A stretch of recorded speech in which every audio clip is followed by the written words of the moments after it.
sports fans. Hey, how's it going? And welcome back to the next installment of the Legends debut series. We're on to NBA Live 98 now, and obviously the number one pick in the 98 draft was Tim Duncan. So we'll be documenting his NBA Live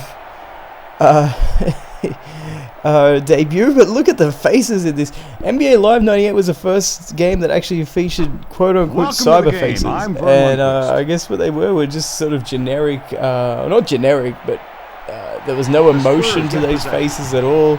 They were always smiling. They kind of looked like, in the close-ups and when they were moving, they kind of looked like those clowns at a carnival or a festival where you put the balls inside the clown's mouth and it would go down the, I don't know, and end up in, like, you know, a specific column, and you get a certain amount of points. That's what it kind of reminded me of. Anyway, a quick start for Duncan there, starting off with getting the easy bucket off the glass, which I thought was kind of cool, considering how many times he would bank his shots in throughout his career. It's kind of weird talking about him in his career in the past. It's been blocked by Malone there. But yeah, obviously he did retire in the off-season. I had to go up against the Jazz here. They never faced each other in the playoffs except for Duncan's rookie year. This squad, at least with Malone. So I thought that was important because just when Duncan was entering the league, Karl Malone was establishing himself as not the universal, like he wasn't universally recognized, but he was becoming the consensus greatest power forward of all time. I think that was well deserved just off the consistency alone. I mean, you can make arguments for Barkley, as well as say Kevin McHale, Elvin Hayes. You've got to put his name up there too. The Spurs but Malone had ascended just basically off his consistency. You had to put him at the top, in my opinion.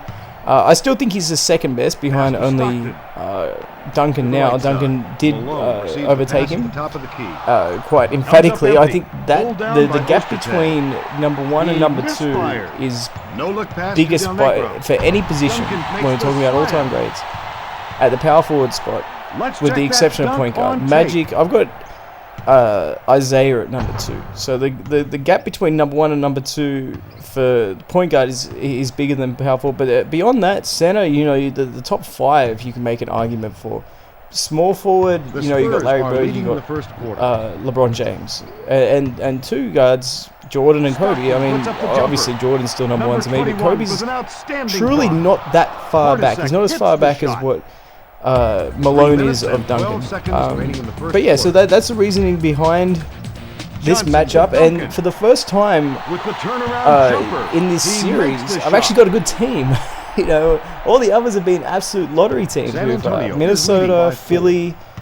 I guess the Lakers, they were a good team too. We got so that's not true. I forgot about the Lakers, but I played better with the Spurs. Maybe it was just this particular game was just easy to get to the bucket with. Also, the quality of the opponent. The Jazz were great. Don't get me wrong, but the Bulls were a lot tougher than the Jazz were. I don't know how that's a foul, but those attack dribbles are pulled out of bounds, and it's a foul on Sean Elliott. Go figure, right? Inbound pass. But yeah, so that's it was a bit of a I upped the minutes a little bit for this. But in this game, it seemed like I could do whatever I want with it. I could get to the bucket easily. It was kind of like NBA 2K6 for the Xbox 360 in terms of hit detection. I was able to just keep holding down the turbo button and just barreling my way to the bucket, and it was fine. There wasn't a whole lot of fouls called in this. I'm not sure if that's typical for NBA Live 98 or if it was just this particular game, but the AI seemed clunky as hell. I mean, look at that there. I mean, they pass the ball to Ostertag gives it up to, I think it was either Hornacek or Stockton. They give it right back to Ostertag, and he just dribbles and ends up getting a 3-second violation. The defensive AI wasn't too bad. Malone wasn't too bad when it was in the half court, but in terms of the semi-transition, even after made buckets, I was able just to do what I want. And I finally realized this is the first time I've noticed that they had direct passing or direct switching. That's a crazy shot by Hornacek. He's off target from outside. And receives the ball. But yeah, that was the first time. So I definitely utilized that. So I was able to get the ball to where I wanted. Maybe it was in NBA Live 97 too, but I didn't really notice it. So, you know, I definitely noticed it in this one. So there you go. I don't know where I'm going with this conversation. But yeah, getting back to Tim Duncan, incredible career. I mean, when you're talking about all-time greats, I don't know where to rank him. I truly don't. I mean, you could make an argument for him being top 5. I wouldn't go that far. I think he's a top 10 player for sure. And I'm not too comfortable with labeling him as a power forward. He truly was a center. And why is it that we have to have one center, one power forward, one small forward, one shooting guard, 1 point? I mean, that to me is ridiculous. If you got a bunch of players that play inside, that's pretty much a center's role. I mean, just because you have David Robinson, who was an absolute beast in this period as well, just because you have David Robinson alongside you doesn't mean, well, one guy has to be. It's not a quarterback. The roles aren't specific. Number 32 with the positions aren't specific. So you are what you are on the court, not what number the coach calls you because you're 5 or a 3 or whatever. It doesn't particularly matter. And I would prefer if he was labelled as a center. Now, I understand why he's not. It's obvious why he's not. It's simply because they wanted to, probably for marketing reasons. So you could say, oh, he's the greatest power forward of all time, rather than saying he's, what, the 5th or 6th best center of all time. Speaking of which, that list fluctuates all the time for me, the greatest centers of all time. I'm torn between stuck between a rock and a hard place with that, because the left side, do you go with Shaq? I mean, but Shaq underachieved, but do you still say he was the best of all time? I think he was the most dominant. At his peak, he was just flat out ridiculous. But then you've got guys like Bill Russell. I get the argument. Nice hook shot that missed by Duncan, by the way. We'll get to that in a second. It was a sky hook. But Bill Russell won 11 titles in 13 years, 8 in a row, 2 as a player coach. That stuff's never going to happen ever again in any team sport. Ever. That's the end of the first. You will never see that kind of dominance. After the first quarter, and yeah, I get the whole premise that, you know what, he 10. was playing against a bunch of guys that was, 6'6" and under. So also, he held his own. He had an amazing record up against Wilt. He had an amazing record up against the Lakers when they had Jerry West and Elgin Baylor. And in 30 years' time, are we going to look at Jordan's record of 6 out of 6, and we're going to say, oh, well, he only played up against 6'6" guys, or whatever, as compared to, are we going to have 7-footers playing like how Jordan played? Do we then mark him down for that? I don't think that'd be fair. And I'll stand. Also, Jordan has some advantages we never saw before. Same with Dr. J, athletically. But do we say, do we mark him down and say, well, he was going up against a bunch of guys that weren't able to defend him? Well, whose fault's that? You put Bill Russell in today's game, does he win 11 titles? Absolutely not. But is he going to essentially do what he did back then? I think so.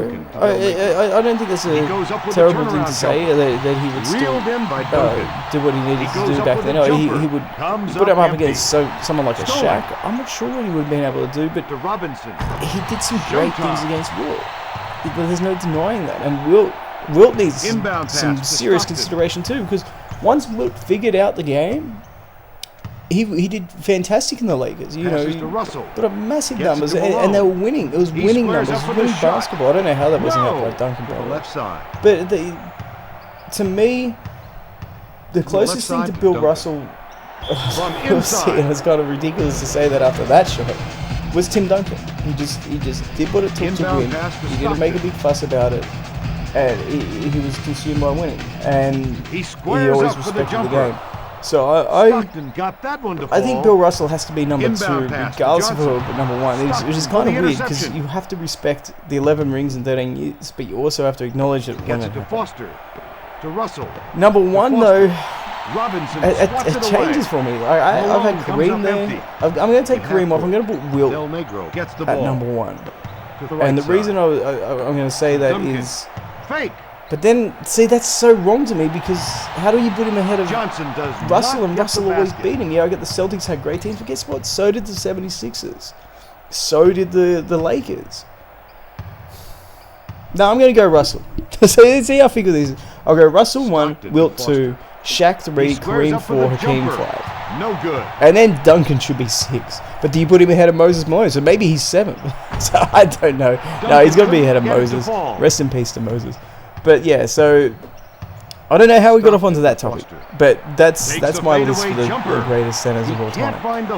When it comes to, and by the way, that position is stacked. When you compare that to other positions, you can make an argument for Hakeem to be number 1 easily, and I'll listen to that. If someone came up to me and told me that, say, Scottie Pippen is the greatest small forward of all time, I would not take that seriously. Same with Paul Pierce, because those to me are the 4th and 5th best small forwards of all time. But if you came up and said to me that Hakeem's the best center of all time, absolutely, you wouldn't even have to make an argument for it. I understand it completely. His level of dominance in the 94 and 95 playoffs is, quite honestly, inbound pass to Johnson. The only thing that has been close to that was Shaq in the playoffs, and he did it in a completely different way. I mean, one was via dominance, one was via, a beautiful game of basketball with so many post moves and the footwork and just the intelligent play that he displayed during that run. Nice dunk by Duncan. So the '98 draft joins the lineup. Kind of a weird draft when you look back at it. Truly, you had Duncan going number 1. You had teams. That was really the first time you saw teams tanking too. You had Boston tanking. You had the Nets. Not really tanking actually. The Nets weren't really tanking, but Philly was.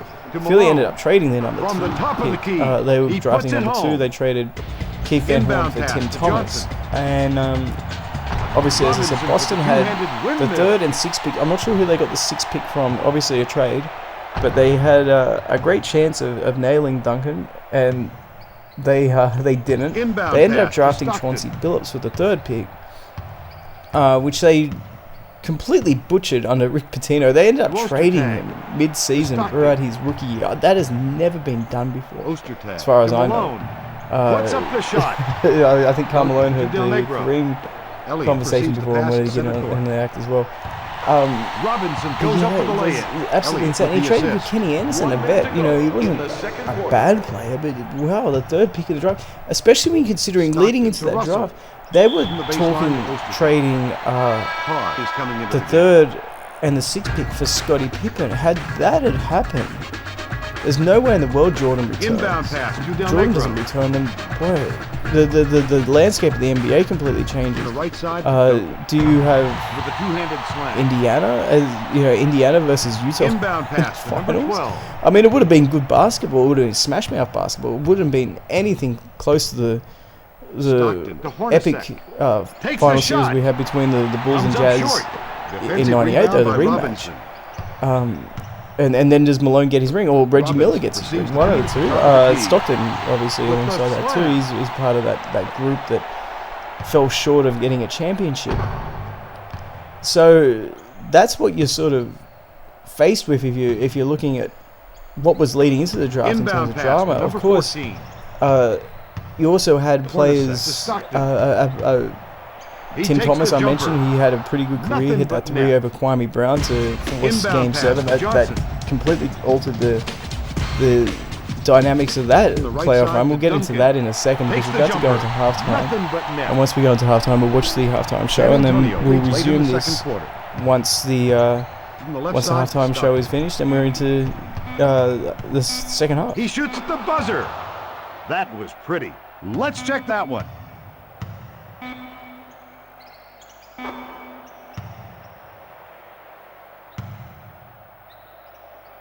Inbound pass to number 6. Johnson gets the horn.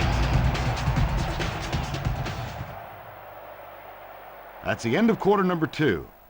As the first half draws to a close, the Spurs are beating the Jazz 32-21. Now let's take a look at a summary of the game so far. Here are the key players. It's time for the Sprite Halftime Report.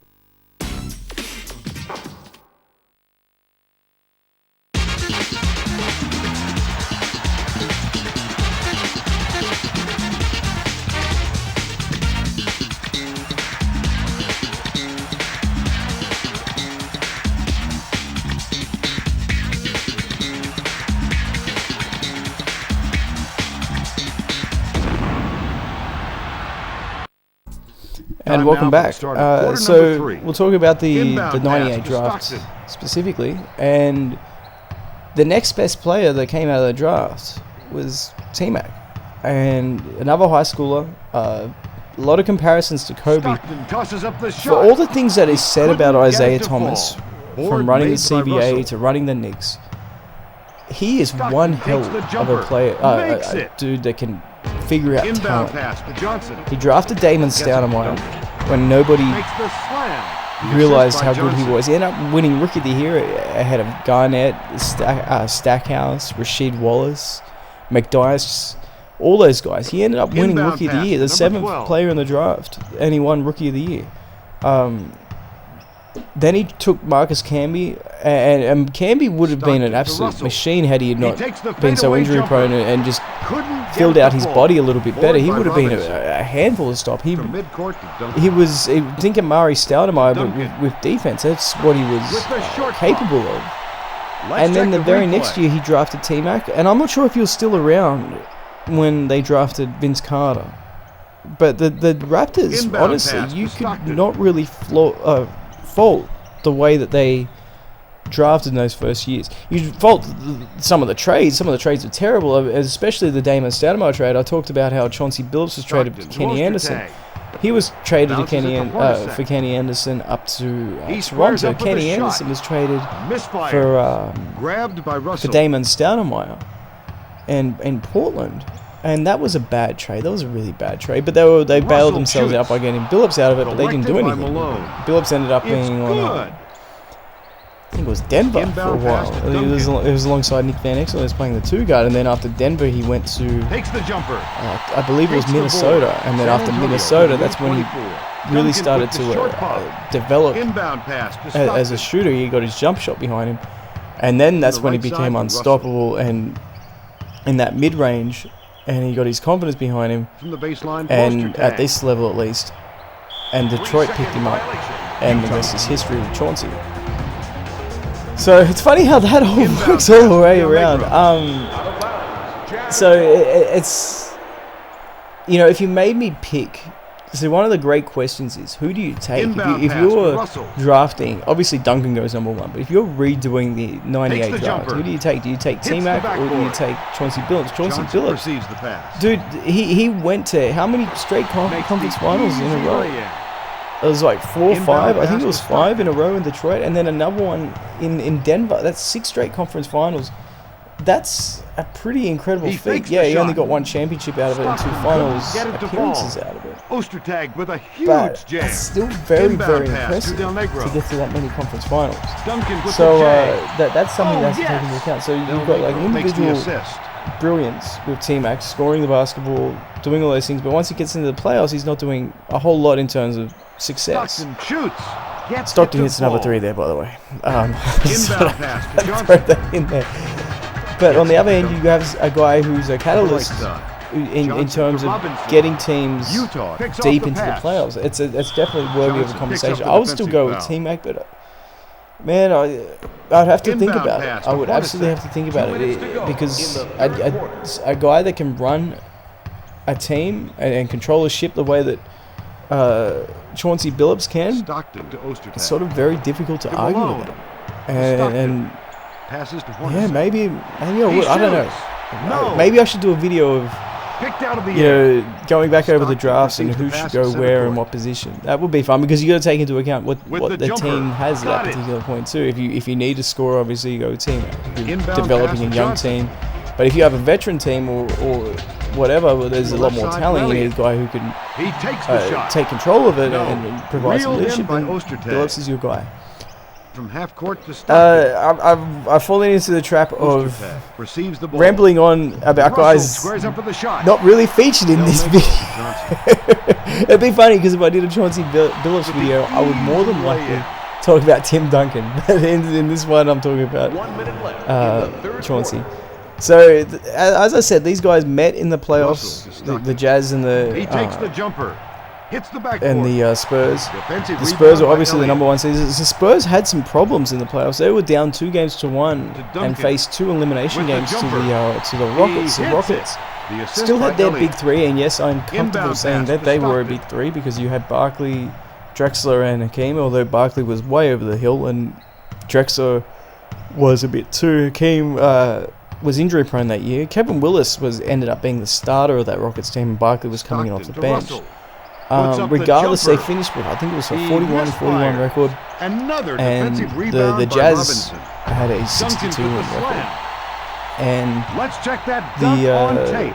the Rockets, though, a lot of war horses on that team. It wasn't just those three as well. You also had Mario Elie, and as I said, Kevin Willis. Inbound And pass all of to a sudden, Hornacek. they emerged with a 2-1 series lead, and From it's the right based out side of to 5. So they Stockton. had 2 chances to knock the left off side, the Worcester top-seeded Jazz.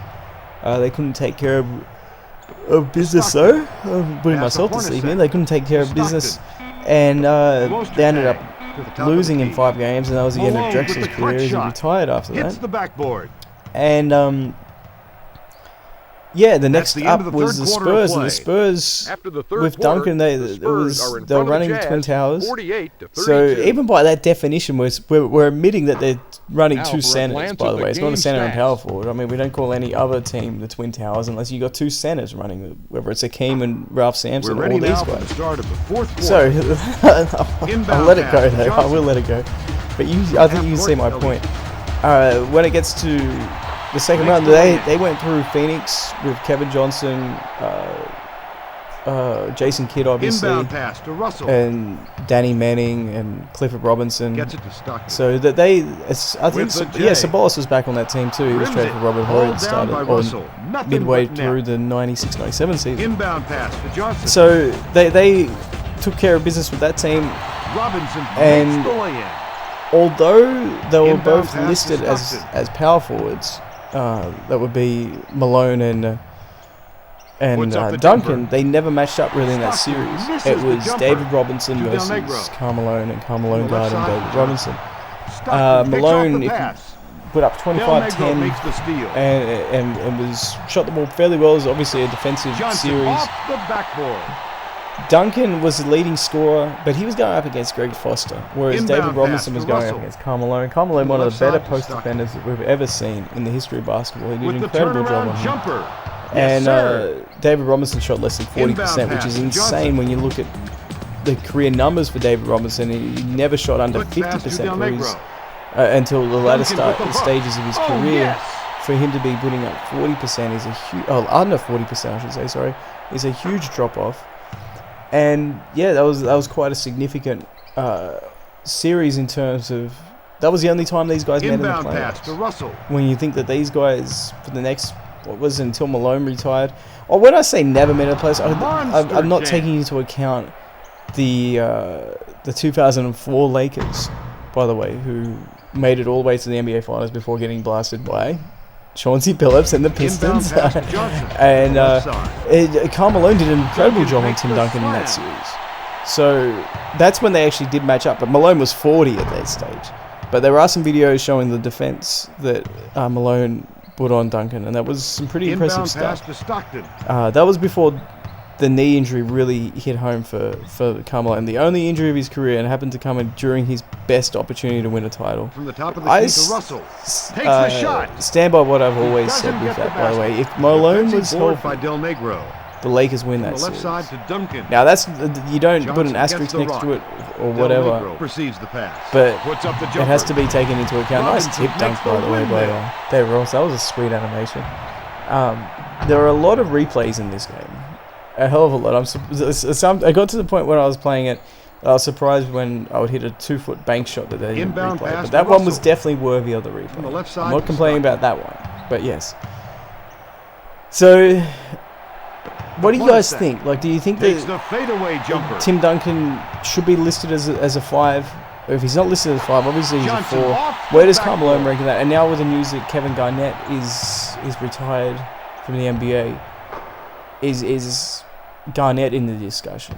Is he above Barkley? Where does Inbound Dirk pass to rank in all of Stockton. this? What about guys like Dennis Rodman?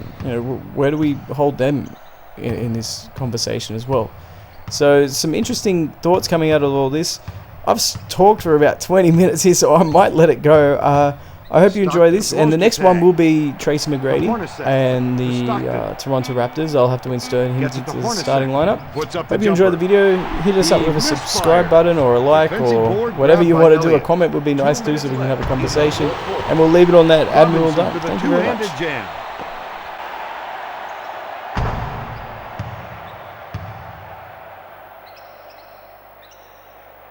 Inbound pass to Stockton.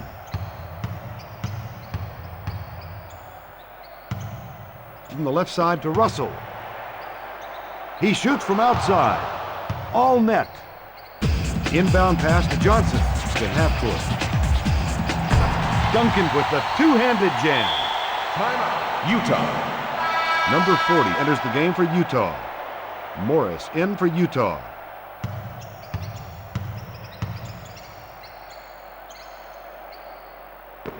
Inbound pass to Stockton. Takes the jumper. He puts it home. Inbound pass to Johnson. Robinson to Del Negro. To Duncan. Takes the fadeaway jumper. He gets the bucket.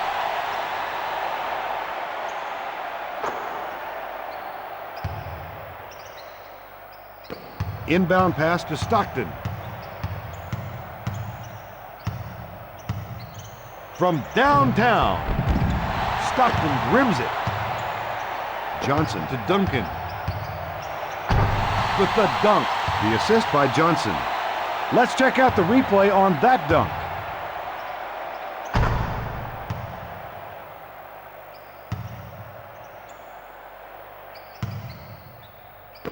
Inbound pass to Stockton.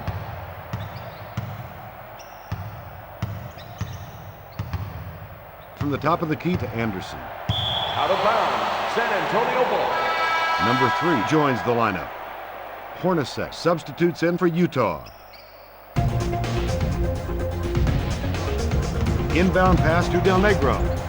Pass to Duncan. With the jumper. 1 minute to go in the fourth quarter. Stockton takes the jumper. Goes in. Inbound pass to Johnson. Gets it to Duncan. Hornacek rejects it.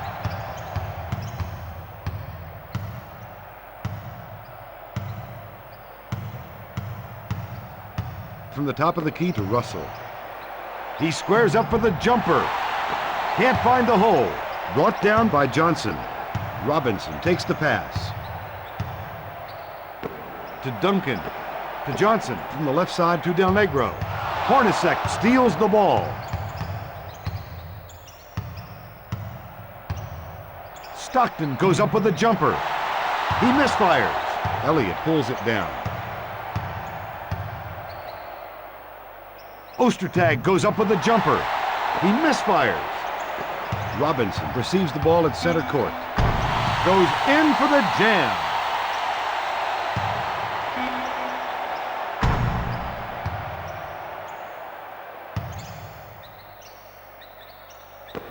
Inbound pass to Hornacek.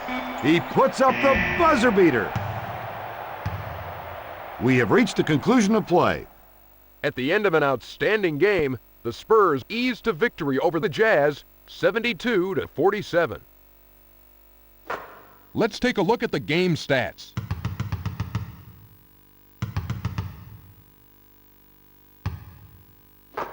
Here's tonight's Nestle Crunch Player of the Game.